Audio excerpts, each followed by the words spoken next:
Hi, it's Paul, and in this short video I want to talk to you about why interviews fail. And maybe I shouldn't use the word fail, maybe I should just say they deliver inconsistent results, because I wouldn't say they fail, but statistics show that an interview has a 14% chance of hiring a top performer. So yes, that's not great, so we could use the word fail, but I'm going to say they deliver inconsistent results. Let's take a look at the reasons for this. The first reason is that candidates are better prepared than ever. There are resources available on the internet, endless examples of interviews, interview questions. You can buy books, you can take classes. There's any number of ways to prepare, and the longer somebody's been looking for a job, the more they're interviewing, the better they're getting. So today, candidates are better prepared than ever. It makes it more difficult for you to be an effective interviewer because the candidate is better prepared than ever.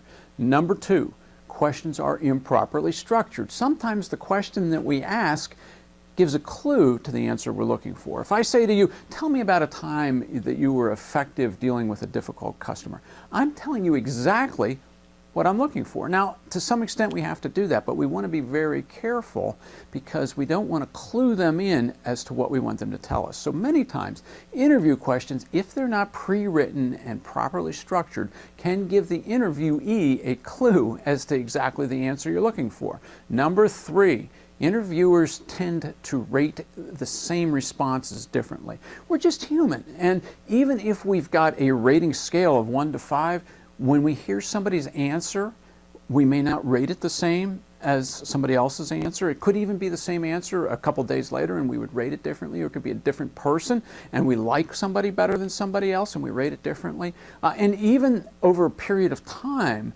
with the same person, we can give different ratings. So there's lots of statistical information shows that we are inconsistent simply because we're human and to some extent we're subjective. Number four, natural filtering based on biases. And we've all got them. In the next screen I'm going to delve a little bit into what's called the halo and the horns effect, because this is the primary one. But we've all got these biases and we tend to like people who are like us. Hiring is traditionally very subjective because first we sift through a pile of resumes and we narrow it down and we interview some people and then we have a second interview, and a lot of this is highly subjective. The beauty of a validated hiring assessment is it can reduce this subjectivity. And the last reason is because hiring managers simply don't get enough practice to become good at it.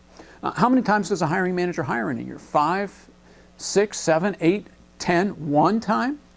Unless they're hiring very consistently every week or every 2 or 3 weeks, they're not going to get enough practice to become really good at interviewing. So we want to make sure that we get our hiring managers trained, and we want to make sure we get them enough practice.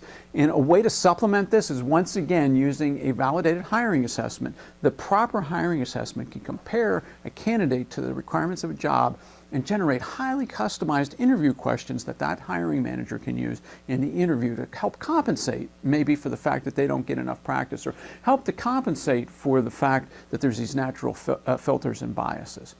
So let's take a little bit of a deeper dive into what's called the halo and the horns effect. And on the bottom of this web page, you'll find a link to the research. I'm not going to go into it piece by piece here. This isn't the time or the place for it.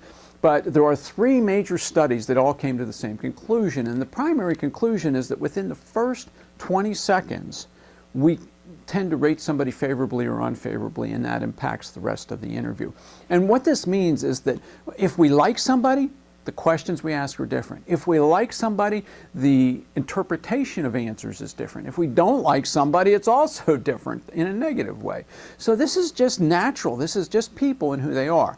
This is one of the reasons why I encourage companies to use a proper hiring assessment in their process, because it helps to reduce the halo and horns effect. So what do you do about this? Well, there's a couple things you can do about it. The first thing I recommend is that you train your interviewers. And most interviewees have no training at all. They're just, even if you're a professional HR person, have you ever been to a class on how to interview? Probably not. Maybe you studied it as part of your certification, or you learned it along the way and you've practiced and gotten good at it, but your hiring manager doesn't have this same advantage.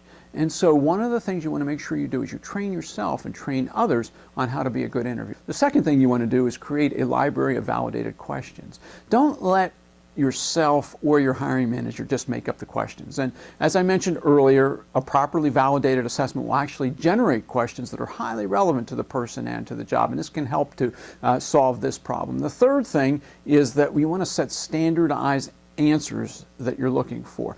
So if you ask the question, tell me about a time when you were working with a customer, and you don't say difficult, you don't say undifficult, you simply leave that out there and see what they pick. And when they pick something, well, if they tell you about a difficult customer, an easy customer, or they don't know what to say, you've got a predefined scale of 1 to 5 as to how you will rate these answers, because we are naturally inconsistent in our ratings. So you want to have predefined questions that are not leading questions, and you want to have predefined answers so that you can accurately rate what is a 1, 2, 3, 4, or 5. The next thing you can do is use multiple independent reviewers. The best situation is where you have 2, 3, 4, or 5 people interview the same candidate using the same questions and the same rating scale. It can be in the same day, but you don't want to have all 5 interviewers in the room at the same time. I recommend that you do them sequentially. And it's a little bit of a stretch on the part of the candidate to sit through 5 separate interviews. And the last thing you can do is use assessments to help reduce subjectivity. I've got other videos as to how this works, but suffice it to say, adding a properly validated assessment to your process helps to solve all of these problems. It's a solution I frequently recommend to my clients because they're relatively inexpensive to use for the amount of value that they provide. I would encourage you to reach out to me. If you're curious about this, reach out to me. Here's my contact information. I'll be glad to talk to you in any way and help in any way that I can. And I look forward to perhaps talking to you sometime soon.